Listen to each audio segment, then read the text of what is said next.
What's new, 802? I'm Becca Hammond, and you're listening to Vermont Talks. Vermont Talks may include graphic or explicit content. Listener discretion is advised. Danny from Danny and the Parts, and it is the 15th of November in 2025. And welcome, Danny, for coming on the show. We set this up like 2 days ago, and I'm so happy we were able to make it work. So welcome, Danny. Hey. And so your last album was Dancing on the Radio, which I listened to just before I came here today, and that came out in 2023.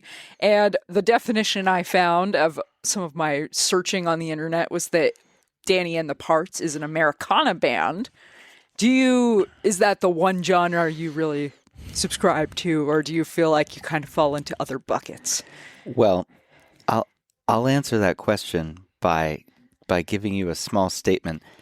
You must have got false information on that, because I have made now 2 records since that record. Oh, okay, because I found your Bandcamp. That is where I found that one. Yes, and I tried to find your Spotify, but I could not find it, though I know Spotify is not the greatest, so some people are pulling their stuff. Did you use the ampersand with the and of the parts? That might have been it. I searched and I clicked the link on your profile. Neither of them were working, and I wanted to let you know that, but not necessarily on the show. You know what, folks? This is behind the scenes. we can cut this, but I Danny don't mind. I really Parts. don't. Yeah. So tell me when the last album came out. Then, if I'm off here, not your fault. Yes, the last album we just released was Mona Lisa's Eyes Are Blue, and that was this year. And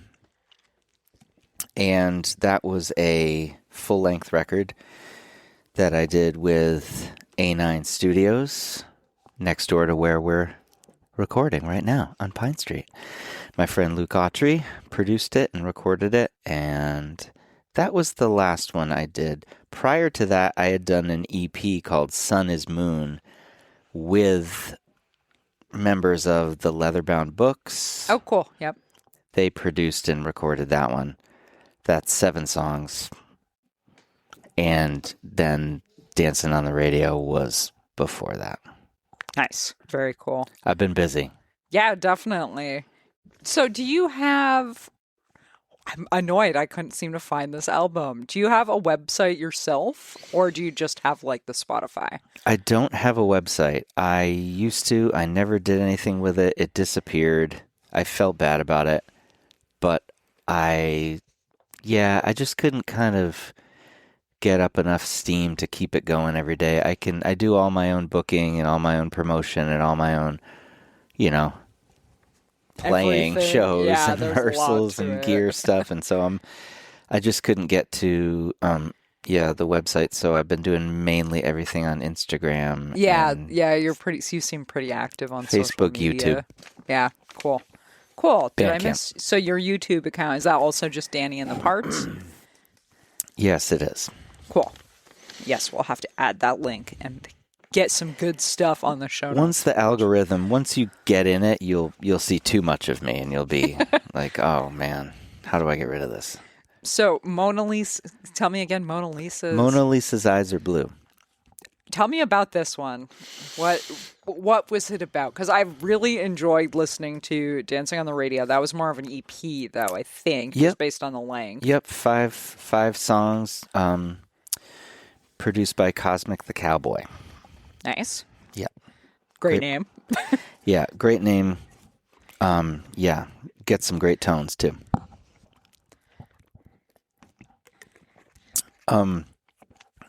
But about Mona Lisa, you're saying? Yeah. Yes. Yeah. This record started during the pandemic, and kind of was the songs that I was writing during that time. And when I got the band together eventually to play them and record them, we had been kind of playing these songs for all of a sudden it was multiple years, Yeah. as we all remember during the pandemic. And now we were like, all of a sudden now we were kind of late to play them out and also late to record them. But we did it anyway. And As you should. Yeah, and we recorded them eventually over 3 years, 4 years. God, I don't even know. And it got to the point where it was like, well, maybe we just never finish it. How about that? How about we just leave it in the cloud forever? That sounds fine. No, and we did play out eventually with them a lot, like over a year. We did a lot of shows with this exact record. And then it kind of came out after those shows, Right. which is a little different than what you would normally do. Yeah, I don't think anything is normal anymore. That's true. We left that long ago. That's true. Now we just do whatever makes us happy. Yeah. So it's kind of like a beast in that way. This record is very long, very big, very tumultuous, and very funny and silly and weird and rocking and sad and happy. It's all the things.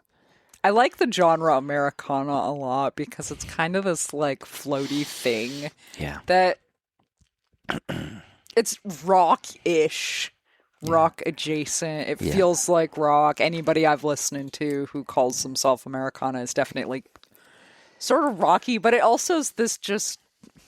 Yeah.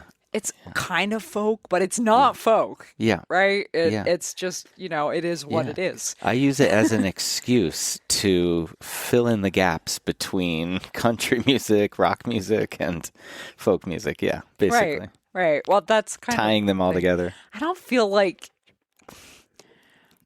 and I brought it up many times, genres are very like weirdly restrictive. I get the point of them, but I also find them really frustrating because some people get so limited by the concept of the genre that either as a listener or you don't expand and you don't want to experience anything else, or if you're an artist and you see yourself only as a folk artist or only as a rock artist, or you're an indie folk punk, whatever it is, it can be really like narrowing when you're trying to be creative. Yeah, I agree. I definitely look at artists like David Bowie and say, well, what genre is this? Right. Exactly. Seems like he changed. Groundbreaking. Seems like he changed every couple years. Right. So, what is it?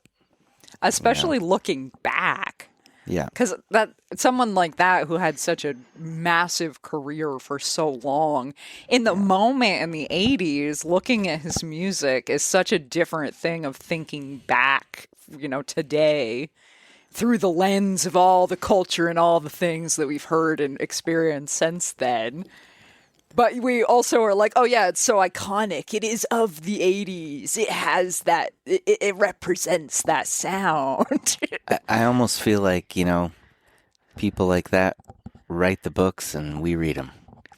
Exactly. Like you can't, I feel like fixed genres are so weird. And that's why I like the genre Americana. I don't think, I use that loosely, and I don't think we completely have a real genre. I don't think Americana needs any specific genre because music, at least through the ages, was more about like what region are you from, and less about trying to put it in some box, right? Because you think of like traditional music from Vermont of the 1800s. It was all just kind of like traditional music of Vermont of the 1800s. I don't know. I wasn't there. Right. I'll ask my grandpa. Like, it wasn't restrictive in any way, shape, or form. And if someone could play music, that was cool, right? Like, that was just like, cool. This is some guy who can play music at the local dance that they're having. Local guy named Bob plays music at the dance. Yeah, they'd show up and people would dance. We love Bob. So many good Bobs. I just thought of like 4 different Bobs when you said that. We're talking about Bob Seger, folks. Bob Seger. And his air mattress. Okay, so let's talk about the other one. that I've already forgotten the name of. Sun is Moon. Sun is Moon. Yeah. How many songs on that one? That's 7. Okay. All right. That's that weird EP short album zone. Yeah. Yeah. It's a fun zone to be in. It's something I do a lot. I had done another one of those with years ago. I've done a couple now. Recorded one with Ryan Hackney from Rough Francis years ago called It Came From the Box, which is his studio, The Box, which is also next door to us right now. I did one with Noah Kesey, of Noah Kesey Band, called Making Believe. So the EP where I go and I try to get someone that I look up to musically to influence my songs, and I get them to record, with me, is really, really great for me, really freeing. I don't need to really try to force anything. I try to let the creativeness happen to it, and I don't need to be too picky about, I don't go in there with a finished idea. Right. Go in with songs and then wherever it goes. So yeah, the EP has been fun. Sun is Moon is like that. It's 7 songs. I did it. It's like the bedroom, what do they call it? Bedroom pop or whatever. It's like recorded in your bedroom. Yeah, I know what you mean. And yeah, we did that, and in Leatherbound Books, Eric Daniels' studio apartment in the North End, on a very little computer with a little mic, not much gear at all. Cool. And yeah, I like less gear. I think I have a lot of respect for that. 'Cause music, you don't need a whole lot, right? Like, it's just you and your guitar or whatever, right? And I mean, let's not even bring AI into this, but sure. You really don't need a whole lot, though. No, the greatest musicians in the world you don't need. Once you add something, you can't, now then you added another element. Yes, and you can't repeat it on stage. And if you keep, that is also true, right? Right. I don't carry my glockenspiel player to every gig with me. Yes. Like, there is something really cool to be said, even like analog recording. I always loved this. I think it was Bridge Over Troubled Water. It's one of the songs on that. Oh, The Boxer. That's what it is. It's The Boxer. Great song. They recorded the drum in the elevator shaft, which at the time was like this mind-blowing, like they were just trying to get this analog recording to sound as epic as they could. I think they succeeded. They really did. It's just so cool though, because obviously they couldn't do that on stage, right? Like they were never going to be able to repeat that on stage, sort of playing the recording. But it added this elevation to the recording, which was really cool. But also, who cares? I guess if you're going to get to see the Boxer be played live, you probably don't even notice. Maybe not. I don't believe I ever did. Maybe I did. I saw Pulse. Is it Pulse? No. Yeah. Simon? Yeah, it's Simon and Garfunkel. I don't know if they played that one together, though. I feel like that might have been a collab. Or Paul got that later and went solo tour with it. I don't know. Garfunkel comes to the Flynn as well, so I've seen him. Done one of his shows years ago. Yeah, cool. I love the Flynn. I wish we had funds to renovate parts of it so that it was less restrictive at times. Oh, there's a lot we could do with it. Right? It's such a cool, it's an old building. Unique, beautiful space. But if I really, the upper balcony could use some heavy duty support systems added to it, so there could be some more lively shows. There's a lot. It's a beautiful building, though. Yeah, really unique space, and really cool artists have come through. We've had a lot of really incredible artists. Everybody. Yeah, it's been. I can't even name names. I got to see the one big one I ever got to see was of course I'm gonna forget his name immediately. Oh, jeez, he's such an old rocker too. Bad to the bone. Why can't I think of his name? I'm not sure, but Baryshnikov has been there. Wow. So there you go. That's pretty fancy. That's way fancier than who I'm thinking of. Why can't I think of his name? Bob Seger. Not Bob Seger. Bob. What the heck is his name? Yeah, he's bad to the bone. I feel like it's a T name. I'm already forgetting. See, I'm old. I'm There tired. could be anybody. It could be anybody. It could be Lindsay from Fleetwood Mac, Yep. Buckingham. It could be Ian Anderson from Jethro Tull. Yep. There's been a lot. Yeah, big names coming through. Cool space. Cool. Okay, so little more about you. I know you said you've been in Vermont for 20 years-ish, and you've been playing music. How long have you been playing music? Your whole life? Yeah, pretty much. I got a Muppet drum set when I was 3. Ooh, that's a really good Yeah. intro story to Yeah. music. Yeah, I mean, it really is. I was really lucky to get it, and it was paper.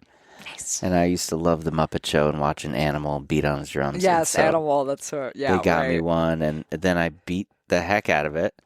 As you and I had to. Broke it, and I never played it again after the first week I had it, because it was broken. My mom threw it away. Oh my God, I know. I wish Tragedy. Tragedy. I wish I'd kept it in mint condition, but I didn't.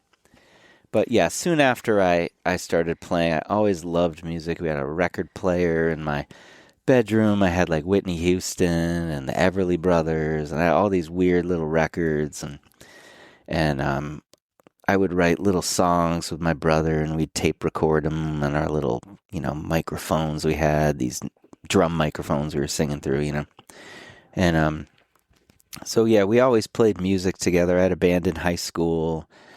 We were kind of like a jam band, and then we got to play with cool bands like Max Creek and Shakedown Street, and really, jam. It was like the late 80s, early 90s jam scene, and we played cover songs, and we were young, and we'd bring the high school kids, and these guys thought it was cool, and they were kind of mentored us a little bit, playing shows, and we're still buds with them. We played a show with them last summer in Connecticut. That's where I am from originally. Nice. Cool. And yeah, Collinsville, Connecticut. Shout out.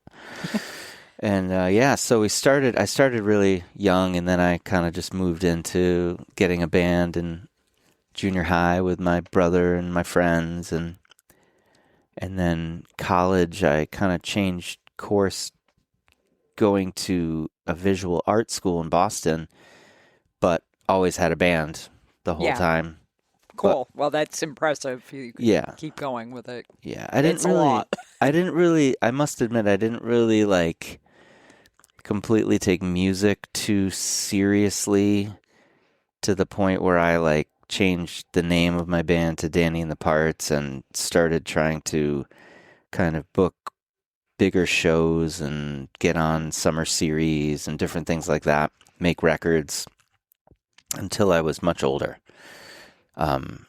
Actually, after I had my 2 daughters, to be perfectly honest. So I think I was somewhere like 35 years old, maybe, when I really kind of started to take it seriously.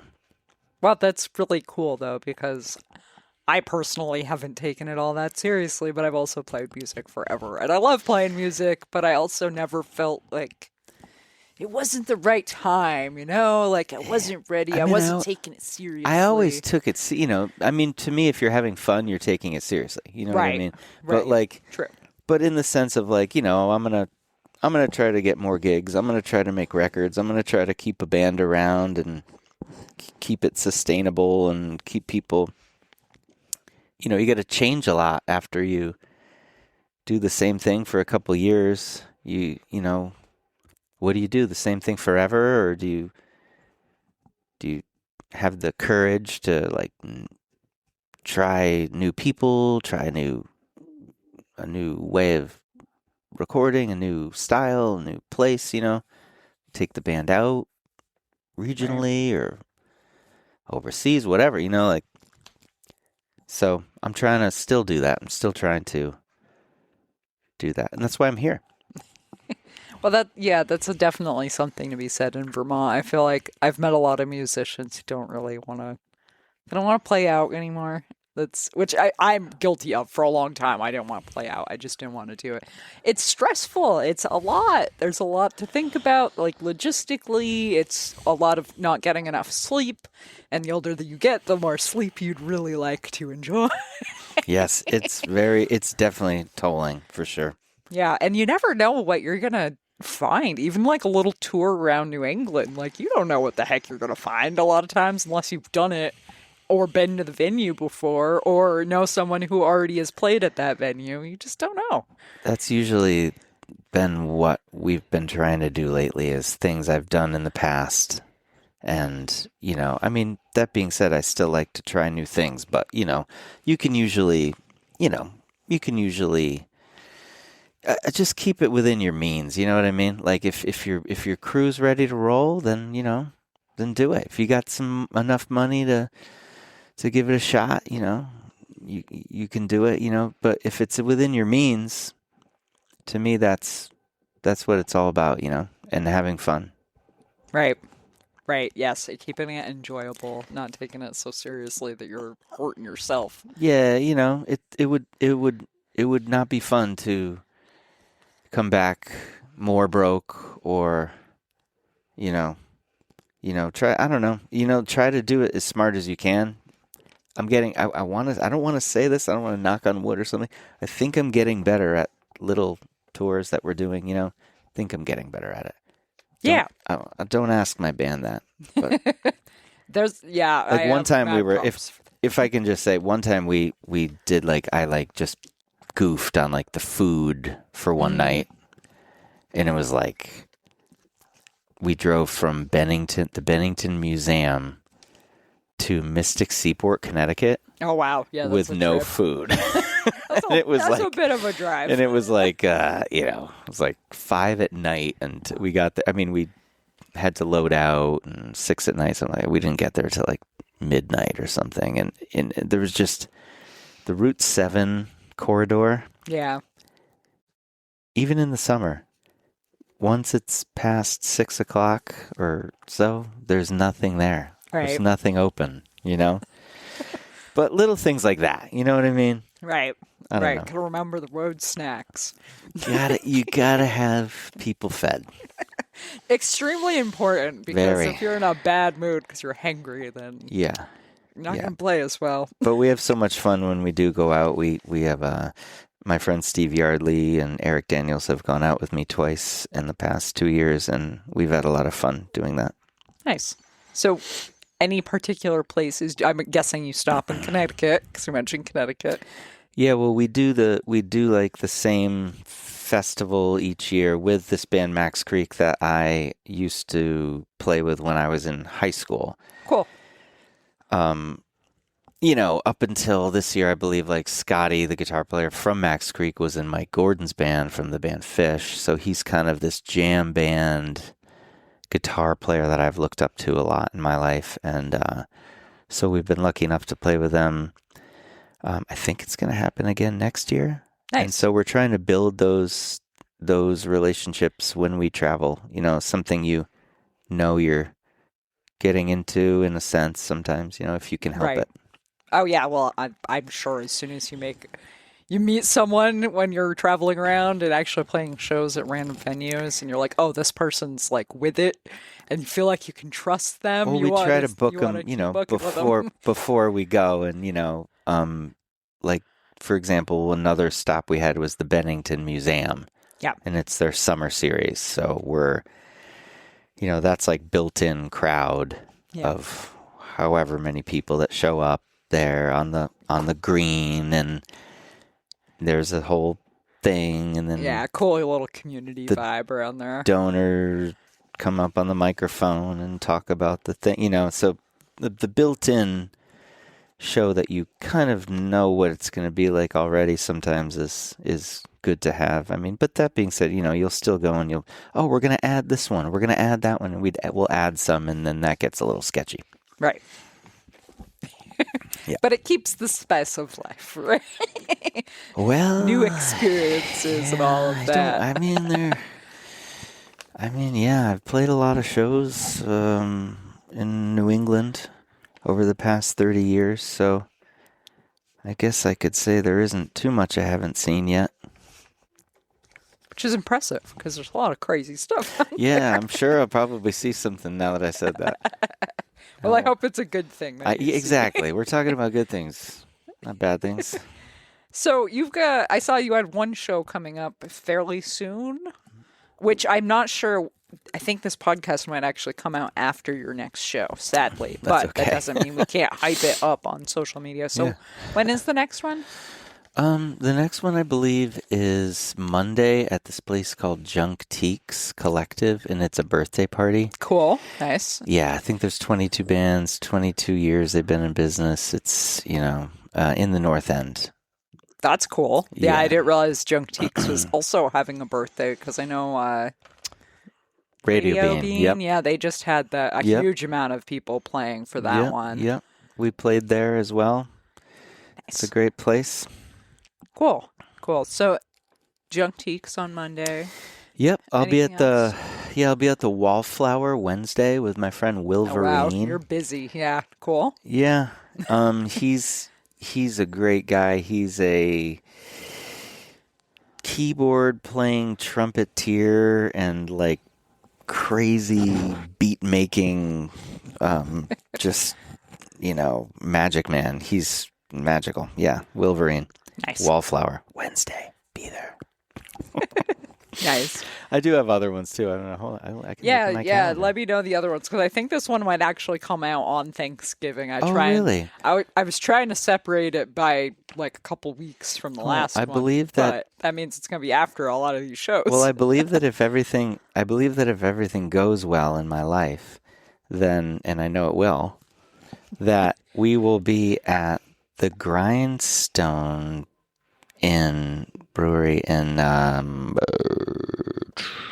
Connecticut, Oh, cool. in Collinsville, Connecticut, on the 28th. Oh, nice. Okay, so hopefully Yeah. the day after. Yep, but that's for CT. The CT crowd, I don't know. Listeners are in Connecticut right now. You never know. Hey, well, you've got friends in Connecticut, so could very I hope well so. be. Guys, we're still friends, right? Nice. Cool. Okay, so talking about your Instagram, is it? Yes, it is. It's Danny and the Part spelled out. Yep. That's your handle on that one. Mhm. And you're Danny and the Parts on Facebook as well. Bandcamp, I think I found you under your full name, but correct me if I'm wrong. Yeah, I believe so. There might be Danny in the Parts there as well, but I'm not actually sure. I'm not super active on Bandcamp, but Okay. I used to be more. I should be in the future more. I Yeah, think. so Spotify you're on. No. Spotify, I'm on, iTunes, iHeartRadio, Yeah. Apple, all that kind of stuff, Tidal, whatever, all streaming platforms. Cool.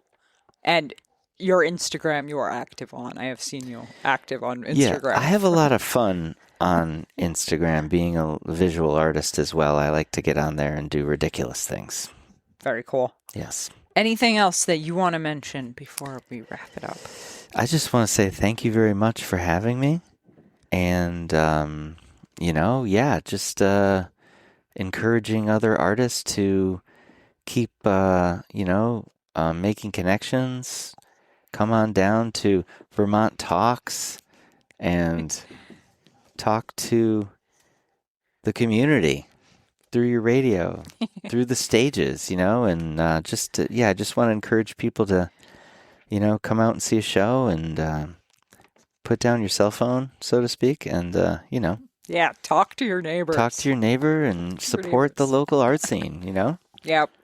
I 100% agree with that. Exactly. So thank you so much, Danny, for coming on the show. Thanks for having me. And our show notes for today are going to be vermonttalks.com/61, and I will have all of Danny's social media links embedded, as well as any potentially some songs from Bandcamp or Spotify. I'll embed those on there as well, and link up your YouTube account, etc., etc.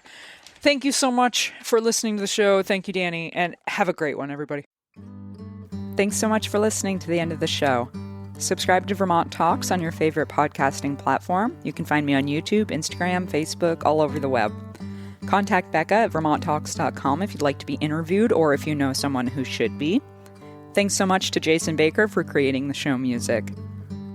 The views and opinions expressed by the guests are those of the individuals and do not necessarily reflect the official policy or position of Vermont Talks. Any content or statements provided by our guests are of their opinion and are not intended to malign any religion, ethnic group, club, organization, company, individual, anyone, or anything. And that's what was new in the 802. Have a great day.